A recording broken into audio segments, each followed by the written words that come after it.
Hi, everyone, and welcome to Audibles here at the Real Football Network. I'm Jim Miller. Well, you've reached out to Pat Kerwin and myself and said, Jim and Pat, look at all the hot quarterbacks around the National Football League.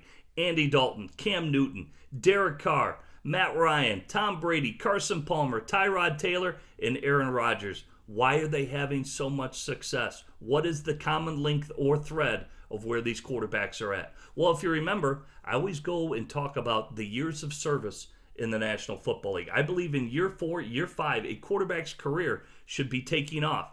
Other than Derek Carr, all these quarterbacks fit the bill.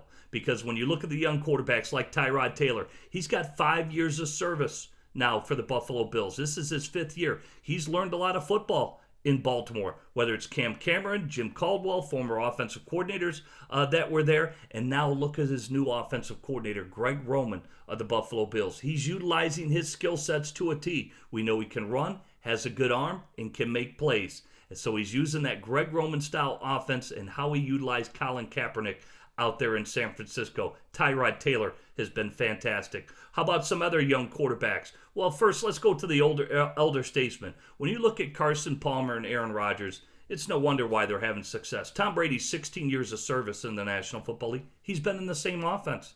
It's the Ron Erhardt offense. This is the same offense Bill Belichick brought over from the New York Giants in his Giants days. So 16 years in the same offense. Think about Aaron Rodgers for the Green Bay Packers. 11 years in the same offense. West Coast system that fits his skill sets very well. So consistency, and these guys know their offenses extremely well. Matt Ryan, Jim, well, please explain Matt Ryan. Why is he having success? Well, think about where Matt Ryan's at right now. Kyle Shanahan is the offensive coordinator there. It's a West Coast system. Guess what, folks? What did Matt Ryan run at Boston College? Jeff Jagodzinski was the coach in a West Coast offense, and he lit it up. Perfect for his skill sets, and now feels comfortable back in the transition to the West Coast system for the Atlanta Falcons. How about Cam Newton? Well, this is 5 years of service in Shula's offense. He feels very comfortable with where he's at and what he's being asked to do, and again, his career should be starting to take off, and it is. Andy Dalton, he also has been in the same offense. Granted, it's a new play caller. Think of it. Jay Gruden was a West Coast system. Hugh Jackson said, we're not changing anything. So now he's got an aggressive play caller in the same offense that he was grown up in when he burst onto the National Football League, but now with a ton more weapons when you look at Dalton. Much more comfortable, and he is playing with confidence that shows confidence in the system that he's in because he knows it like the back of his hand. Probably the one anomaly we need to talk about, or two anomalies, I should say, Carson Palmer.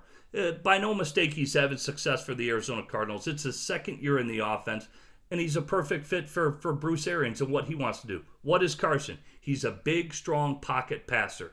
We've already discussed this at the Real Football Network. That's exactly the type of quarterback that Bruce Arians wants. And he's lighting it up. He's got an unbelievable record, and Bruce Arians is calling plays that fits his skill sets extremely, extremely well. The one anomaly would be the youngster, Derek Carr. Think about last year. He was in Greg Olson's offense. His rookie season played very well. A lot of wide receiver screens and things like that, which he utilized and threw quite a bit in college. But now he transfers to Bill Musgrave's system, and he's had tremendous success. So is he the anomaly? Yes, I would say he is the anomaly because to date right now, he's thrown 5 TDs and 1 interception.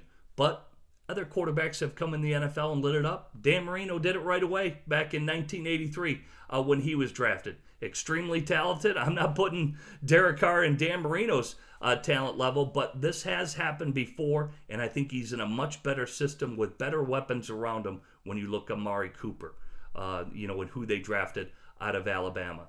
So we'll see where it goes. I think it's consistency, years of service, because what do we always say? Year 1, the quarterback is just worried about their offense. Year 2, you start to understand defenses better. Years 3 and 4, you put it together. And year 5, you start to take off. So that's normally the trajectory of quarterbacks in the National Football League, and maybe explains why some of these quarterbacks have been hot so early in 2015. Now teams have the four-game breakdown. We'll see if it continues and if these guys can stay hot all year long. For the Real Football Network, I'm Jim Miller. Thanks for joining us.